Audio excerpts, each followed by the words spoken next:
think that for China, and bringing us back to this SCO forum, China has a big opportunity at this meeting, in the sense that it's been a founding member of SCO, it's a dominant member of the group.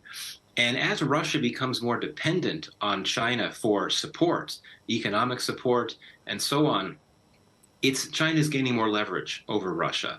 And I think that might make it easier for China to carve out even more influence and carve out more influence vis-a-vis Russia within the SCO. So even though this summit will be a virtual meeting, I think that Beijing will have an opportunity to step up and really become one of the key players within this group, especially as Russia's relative influence begins to recede. So that's something to watch out for in terms of what President Xi has to say in his remarks at this summit. That could go a long way, I think.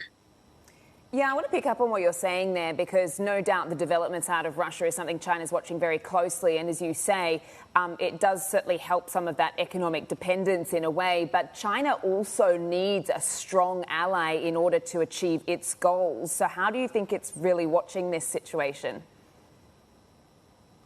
Well, I think that it's tough. I mean, the China-Russia relationship is complex right now. I think that China likes the fact that Russia is more dependent on it, the leverage that it gets from that. But I think China doesn't want Russia to become a ward of the Chinese state, much like, North Korea on some levels has become so dependent on China that makes things difficult for Beijing. It prefers not to see that. But, at the end of the day, China can depend on so many partnerships around the world, not security partnerships for that matter, but it has close commercial ties with so many countries because, the world wants to engage with China, at least commercially, given, what China is in terms of a power, particularly as an economic power.